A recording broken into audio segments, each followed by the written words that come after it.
Muy buenas tardes, ¿cómo está? Muy buenos días para que nos ven en YouTube. Buenas noches, no sé en qué momento nos ven. Esto es impreciso, ¿no? Es como una realidad alternativa a la que uno ha ingresado desde la existencia de tanta disponibilidad tecnológica. Y esto nos obliga a pensar doblemente. Por eso lo invitamos a Francisco González Cabañas. Es filósofo, psicólogo, político y amigo, ¿por qué no decirlo? Y me pareció importante poder hablar de política y actualidad desde una visión que nos permita ampliar un poco la perspectiva. Y una pregunta que me dejaron por aquí es ¿qué pasa con las estructuras tradicionales, ¿no? ¿Qué pasa con la política desde los partidos tradicionales? ¿Se están disolviendo? ¿Se están rompiendo? ¿Qué está pasando? Y eso me parece que hay que reflexionarlo. Francisco González Cabañas, muy buenas tardes. Hola Mónica, buenas tardes, a vos en particular, a todo el equipo acá de producción, a los que nos están viendo. Y como bien vos decías, ¿qué significa y representa primero la filosofía y lo filosófico, el pensamiento en la realidad, ¿no? Porque muchas veces uno a veces puede tener la intuición o prejuzgar de que es algo como muy abstracto, que no tiene demasiado sentido. Y si nosotros lo comparamos, por ejemplo, con el reinado actual de lo numérico, lo económico, en esta suerte de que todo lo tamizamos, no solo a niveles de inflación, de macroeconomía, incluso en nuestras casas, de cuánto nos ingresa en el bolsillo, qué número de obra social tenemos, de beneficio social. Yo siempre me pregunto y les pregunto, ¿alguna vez alguien vio un 2 caminando, un 9 caminando? Si algo no existe en esta vida es el número, digamos, y sin embargo, en ese proceso de la abstracción, digamos, hemos realizado que hoy lo prioritario sea un número. Y insisto, o sea, no hay un 0 caminando ni un 1, digamos, sí existe en la mente, precisamente en un ordenamiento que hizo la humanidad como para que la lógica de las relaciones tenga un sentido determinado. De hecho, si nos vamos, ahí sirve también, si se quiere más técnicamente, la filosofía, porque una parte de la etimología va al origen de las palabras. La economía es el oikonomos, que es las reglas de la casa. Porque antiguamente, digamos, los que se dedicaban a la economía eran los que se dedicaban a las actividades más pueriles de alguna manera, o más comunes o más sencillas, porque la administración de la casa era algo que, como en definitiva vemos ahora, ¿qué significa para, por ejemplo, el actual presidente o para nuestros gobernantes tener la máxima del déficit cero? Que te alcancen las cuentas, que te ingresen más de lo que gastás.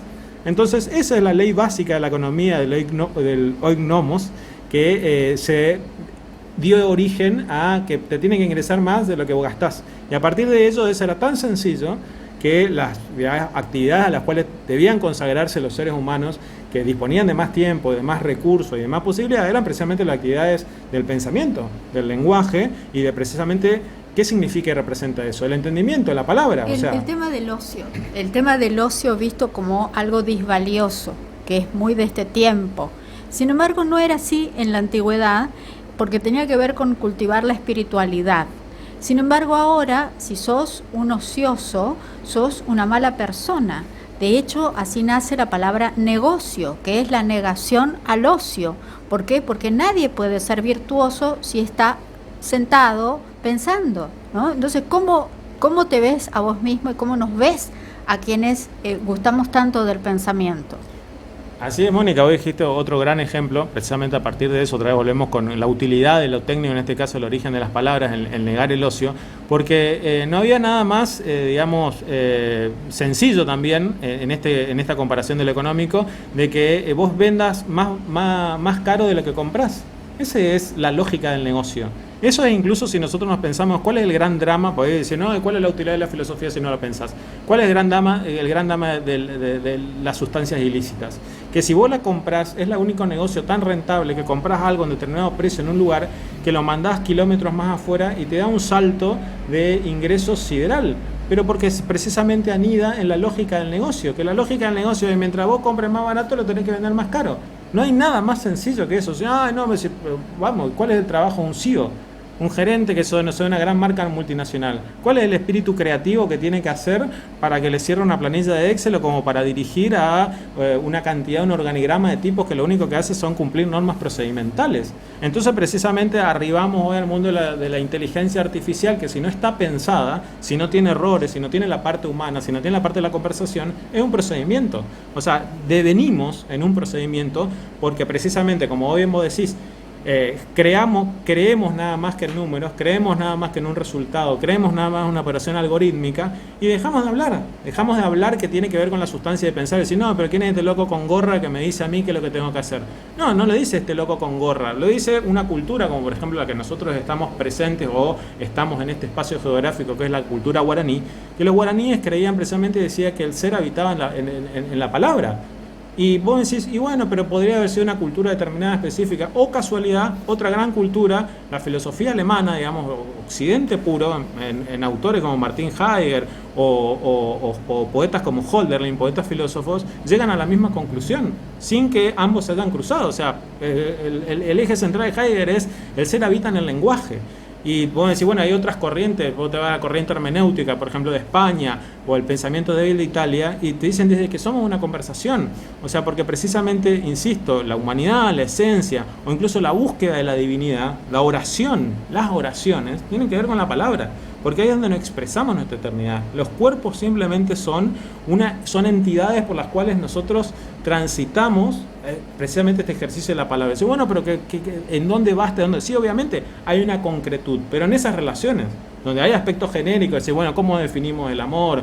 ¿Cómo definimos los sentimientos de solidaridad? ¿Cómo definimos cómo se define la esperanza?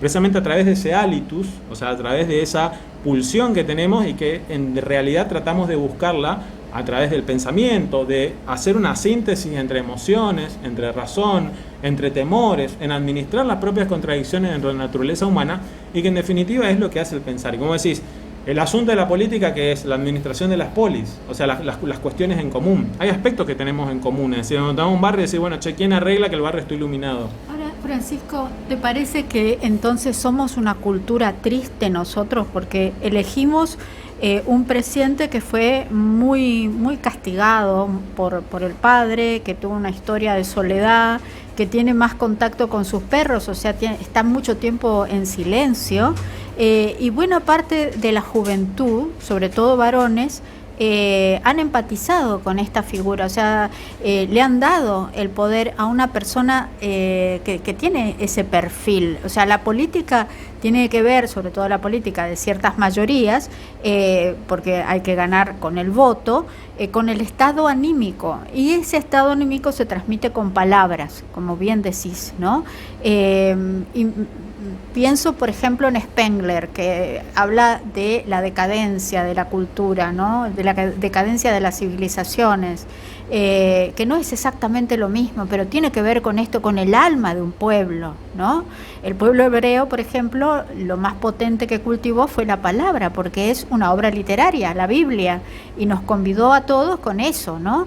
Y no tiene ninguna invención. No es como otro pueblo que haya creado la rueda o la matemática o el cero como los hindúes, ¿no? O como los árabes.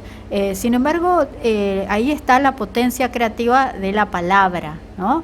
Ahora, nosotros, ¿cuál es la palabra que hoy está motivando o generando? Te digo, hoy veo un cartel que dice, esto es un cartel que lo vi pegado, veo los grafitis, ¿no? Porque eso definen un poco el estado anímico de la gente. Y decía, estoy feliz con mi tristeza. Me pareció un poco la esencia de esto que te estoy diciendo. Bueno, casualmente pensando en conjunto, como vos sabés que los seres humanos en la interacción no decimos nada creativo, lo decíamos antes de salir al aire, ¿no? La intertextualidad. Acá nuestro productor, vos señalabas que usaba el término picante, ¿no? Como término que referencia a algo de uso común. Y yo me parece que es un buen término como para definirlo al presidente. Tenemos un presidente picante. Y me parece que en esa definición de lo picante, al haber sido electo, él reunió gran parte de la frustración, sobre todo de jóvenes, gran parte de todo un fenómeno que me parece que no lo podemos disociar del resultado que es precisamente el efecto pandémico y pospandémico, en donde el Estado en general, digo, ¿no? En donde la administración de la política no pudo resolver más que un encierro totalmente absurdo y en donde precisamente no se acompañó con palabras lo que estábamos transitando, la humanidad precisamente porque no había resultados, o sea, no había vacunas, no había forma de contrarrestar eso, entonces nos quedamos sin respuesta, nos quedamos sin palabras, ¿por qué? Porque no las emitimos, porque no propendemos a ellas, porque en los colegios, porque en la escuela, porque el sistema educativo quiere el número, quiere que vos tengas el 10, el 9, 4 faltas, 8 faltas, porque el sistema universitario replica lo mismo, necesita la licenciatura, después el máster, después el doctorado, porque necesita, de alguna manera, tenemos que trastocar esa finalidad absurda en la cual nos transformamos y devenimos en seres totalmente procedimentales, algorítmicos, a la espera de un resultado o de un resultante. Y vos me decías, bien, yo tiendo a pensar, vamos a ver que tenemos en la Escuela Correntina de Pensamiento en lo local, ¿no? Nuestro aquí y ahora. A mí me parece que, por ejemplo, en Corrientes es importante señalar que hay prototipos, ¿no? Prototipos de la correntinidad, que esos nos definen y nos pueden ayudar a analizar de qué manera funcionamos mentalmente. Entonces, uno de nuestros trabajos de investigación tiene que ver con cuáles son los prototipos de la correntinidad. Los prototipos de la correntinidad nosotros arribamos a la conclusión que son 3.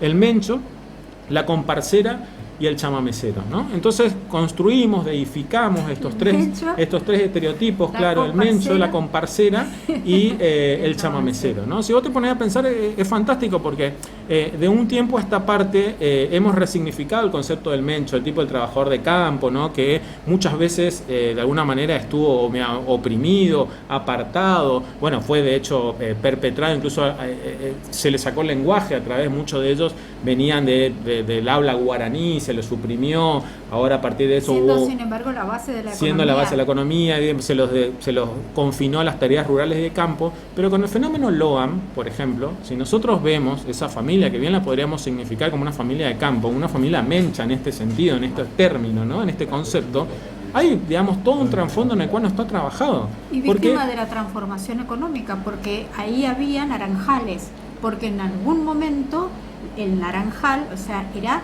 la base de una economía próspera, pero además por eso, después te quedó atrás. Pero por eso te digo, es fenómeno porque en el caso de uno de los abordajes es como referir, porque se le sucede a una familia, ¿no? que el prototipo del mencho, ¿no? Entonces vos decimos, ¿pero qué pasó ahí? ¿Cómo cuidaron al niño ahí? De hecho, la ministra de Seguridad de la Nación dice que los responsables son del mencho. Pero dice que no pasó de ahí del mencho. Entonces, ¿qué hizo el Estado con los menchos? No, lo que hizo la fiesta del mencho. Vamos a hacer ecoturismo, vamos a mirar como el mencho arriba el caballo. No, abordemos, digamos, cuál es la finalidad del mencho, culturalmente qué significa y qué representa, cuáles son sus valores. ¿Se venden los niños o no se venden los niños? ¿Cuál es la nociología que va hacia allí? Porque, digamos, recordemos, lo dijo incluso la doctora Carrió, presidente de un partido político que ocupó muchos cargos, y dijo, no, en el interior hace mucho tiempo que tenía 10 hijos, no, llévate total, porque va a tener una mejor vida. ¿Eso sigue siendo un valor o no? Eso es lo que tiene que estar en cuestión, eso es lo que tenemos que criticar, no simplemente edificar y decir, no, lo tenemos al mencho, y vamos a la fiesta del mencho correntino, que se hacen muchas cosas y después se eligen, ¿no? Ese tipo de... Por eso sirve el prototipo del mencho. Ojo, porque ahí en el mencho, o sea, no es la resignificación nada más decir, el tipo de campo, pobre tipo, vamos a darle la alpargata, vamos a repartirle. Pero además hay como un sistema de producción humana, porque hay como una valorización de la mamá coneja, digamos, que en definitiva también parece ser un elemento tipo comerciable, como si fuera un valor mensurable, porque había una especie de ministerio o secretaría que se ocupaba de hacer un acompañamiento y seguimiento de adolescentes. Y había un comisario que fotografiaba niños en las escuelas. Esto es un dato muy fuerte de que ahí había una especie de bien intercambiable, ¿no? Pero eso, Mónica, insisto, o sea, la política pública no puede ser simplemente, valoricemos el mencho como hasta ahora, ¿no? Entonces está, como decir, la Secretaría de no sé qué, te reparte semilla, reparte pala, reparte montura para los caballos, esta es la política del mencho, traemos unos tipos de no sé dónde y vamos a hacer ecoturismo para que se saquen fotos con los menchos. No se trata solamente de eso, no podemos ser tan procedimentales y algorítmicos, no tiene que cerrar el Excel para ver para que después la funcionaria de turismo diga, no, las camas en Corrientes se ocuparon el fin de semana largo, porque después te viene un caso Logan y lo tenés que abordar desde esta cuestión. ¿Qué significa y representa? ¿Cuál es el valor del mencho hoy actual? ¿Y cómo interactúa con quienes no son menchos o quienes no lo somos, quienes hemos recibido otro tipo de educación, otro tipo de abordaje desde la vida misma. Y déjame terminar. Son un commodity, los chicos son un commodity. No, y bueno, en este caso habría que verlo, por eso digo, es un trabajo que hay que abordarlo, es integral, o sea, no es una cuestión de decir, por eso digo los prototipos, ¿no? Y déjame avanzar para no quedar con la idea. La comparcera pasa algo también muy singular. Si vos te pones a pensar y te fijate, ¿cuáles son las grandes, los grandes objetos, no casualmente lo dije, de las mujeres jóvenes correntinas? Y muchas veces, no, quiero ser como la Coti no sé cuánto, que está en el programa de Gran Hermano, como la Virginia no sé cuánto, que llegó a la televisión, como ahora estas chicas en otro programa, otro reality, que se casaron con no sé quién, que son la hija del intendente de no sé cuánto. Y vos decís, viene un programa al Gran Hermano y se llena la gente que quiere llegar. Claro, porque simplemente en esa cultura de la imagen, digamos, que nosotros obviamente está muy afianzado en nuestros valores identitarios y culturales, como es la fiesta del carnaval. Tenemos, bueno, Araverá, Zapucay y todas las comparsas, además, que esto que lo otro, independientemente de esa gran frase que se refiere, ¿no? Siempre dice, el carnaval pasa y la pobreza queda, digamos, pero más allá de eso, del pan y circo, la lectura más sencilla y directa, digo, en esa idealización, en ese prototipo que tenemos, llevamos a cabo a la práctica el hecho de que precisamente sea como un canal de éxito el que la luz de la televisión, que la luz en este caso de las redes sociales impacten, y que de alguna manera hoy lo único que sea más valorable sean que sobre todo mujeres en la hipertrofia, es decir, en lo excelso de el fetichismo. Dicen, bueno, mostramos contenido, no digan nada, pásenos en un video yéndose al baño para ver cómo hacen sus necesidades, y que eso se transforme en 100.000 me gusta, otra vez volvemos al número, en 100.000 fueguitos, qué bueno, no, porque fulano dijo tal cosa. Y de alguna manera, digamos, eso es lo que transmitimos. Entonces, hoy ya nuestras generaciones jóvenes no quieren, digamos, estudiar, no quieren leer, no quieren tener compromiso con la palabra. Quieren sacarse una foto con la tanga o quieren sacarse una foto con la intimidad, porque de esa manera saben que pueden tener más chances laborales, de que todo el mundo los mire y transformarse en la no sé qué, del no sé qué, de la red social o de la televisión, que de alguna manera suprime otras posibilidades y que deifica esta cuestión de decir, bueno, entonces tenemos la comparcera, ¿no? Somos la comparcera y llegamos ahí. Y finalmente, por eso te decía, en el ámbito de Corrientes, el chamamecero. De un tiempo a esta parte pasó algo parecido también, la resignificación del chamamecero, pero al punto llegamos a una cuestión totalmente absurda en cuanto a llevarlo a un sitial deificado, ¿no? Un lugar para Celsum, de decir, bueno, o sea, tenemos una cantidad de hombres y mujeres que se dedican a la música, entonces naturalmente lo transformamos en representantes del pueblo o espacios políticos. De un tiempo a esta parte seguimos teniendo y hemos tenido innumerables chamameceras que por el solo hecho de tocar bien la guitarra o el hecho de transmitir bien una idea a través de la música, que tienen su lugar en la sociedad, necesariamente ocuparon espacios en la política de representación y demás, desvirtuando precisamente el concepto de la política, que es una representación que va más allá de ese sentido, un sentido unívoco, de un sentido del escenario, del sentido del show. Porque el chamamé, bueno, está muy bien en el sentido como en la fiesta, en el sentido de estar acompañado de un vino, acompañado de todo el concierto y el contexto que tienen que ver eso, pero no necesariamente lo podemos trasladar como un efecto mimético, decir esto, porque tiene éxito arriba del escenario, lo vamos a llevar al ámbito de la legislatura nacional, provincial, como lo venimos realizando. Y como venimos diciendo, bueno, hoy casualmente un chamamecero devenido un político es casi intocable, es como un semidios. Entonces, esos prototipos, digamos, de el mencho, la carnavalera, la comparcera y el chamamecero se transforman en prototipos de la correntinidad que debemos interpelar a ver, digamos, cómo interactuamos con ellos, o sea, qué expectativas le damos nosotros a nuestros jóvenes, a esta conversación que tenemos como para pensar y decir qué destino de país, qué destino de provincia queremos, si estar insertos o no dentro de un país y de qué manera y cuáles son nuestros valores más auténticos, que insisto, no tienen que ver necesariamente con un resultado o no debieran tener con un resultado o con un número. Si no, estamos obligados todos a entrar en esa lógica y convertirnos nosotros en chamameceros, comparceras y menchos, ¿no? Y por ahí no nos da, por más que quisiéramos por un ratito, pero no nos cabe, ¿no?, ser un objeto de consumo, ¿no? Porque después tenés que seguir viviendo con eso. Esa es la cuestión. Además, Mónica, déjame decirte, pues muchas veces, como no estamos acostumbrados a la crítica, digamos, y esto también me hago cargo de quienes pensamos, muchas veces tomamos poco contacto con los medios de comunicación, a veces tenemos un lenguaje complicado, como vos lo decías, a veces inaccesible, dificultoso, por defectos del oficio, digamos, porque por ahí hemos tenido más relación con libros en ámbitos intimistas que socializando, pero esto que estamos diciendo no necesariamente implica que esté mal lo otro, ¿me explico? No son cuestiones excluyentes. Digo, no, acá no están diciendo este tipo de anti-chamamecero porque no le gusta el chamamé, no le gusta el carnaval, no le gusta, dice que los tipos de campo, no sé qué. No, estamos diciendo otra cosa. Estamos diciendo que nos pongamos a pensar en esos prototipos, en esos paradigmas que constituyen nuestra identidad, para que nosotros sepamos realmente si el día de mañana, por ejemplo, decir, ¿qué tiene que ver eso en la red? Tiene mucho que ver porque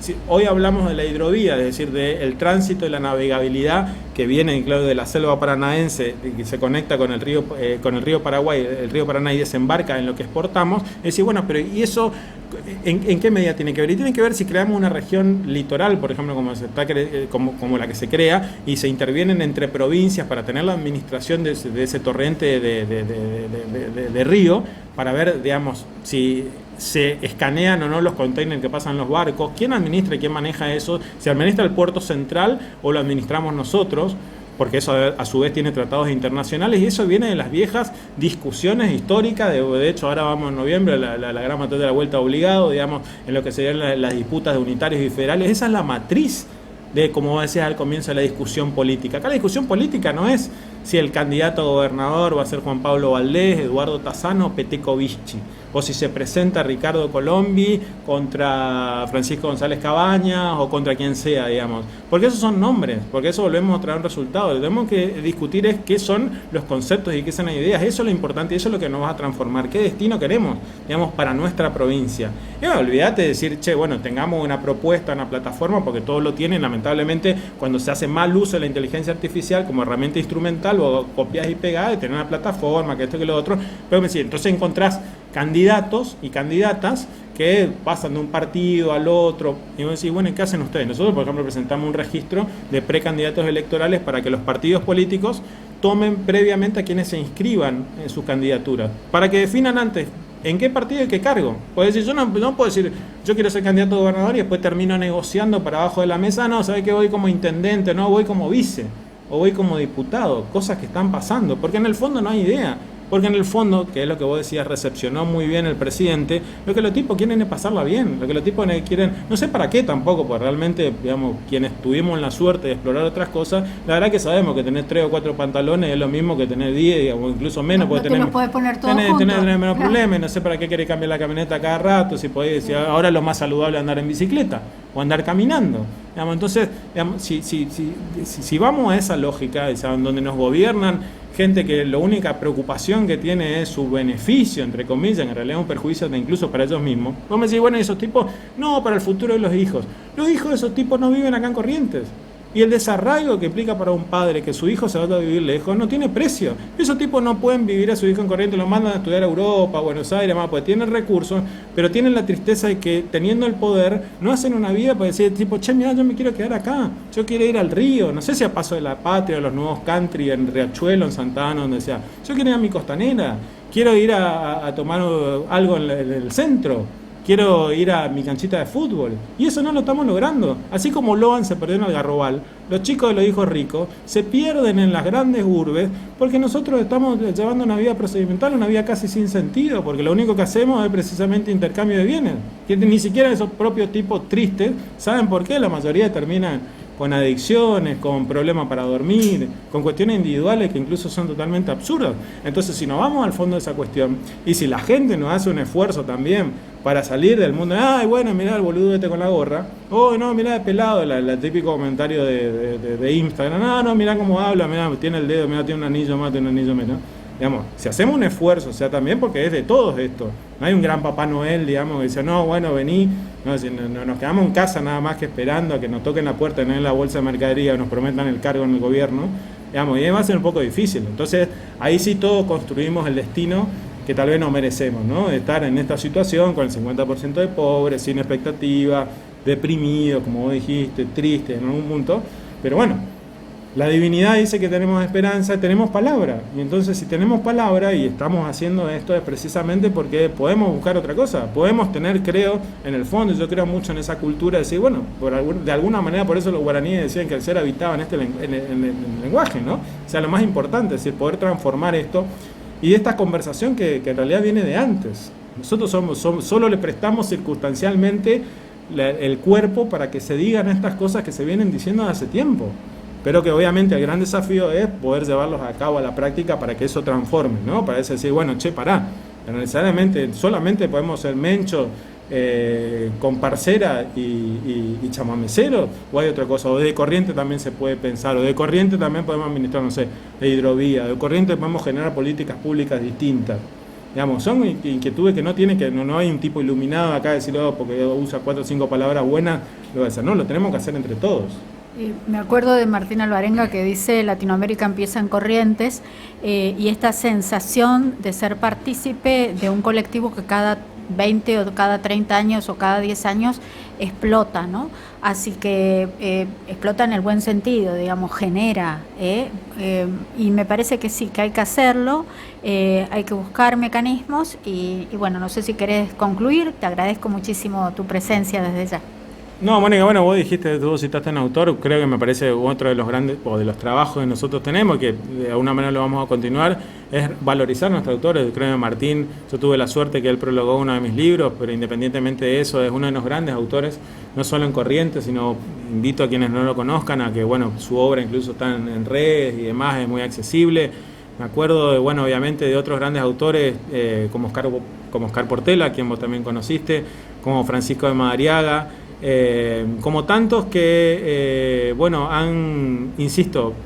le pusieron también el cuerpo a estas palabras. Hay muchísimos, pues yo solamente cito 3 en este momento que me acuerdo, pero que generan y que constituyen esto de lo que nosotros creemos, lo que estamos arriba, ¿no? Encima nos tocó la suerte, que es una corriente de pensamiento, que es la escuela correntina de pensamiento, y que precisamente, insisto, no lo cercamos nosotros en un espacio, no es nuestra, es de todos.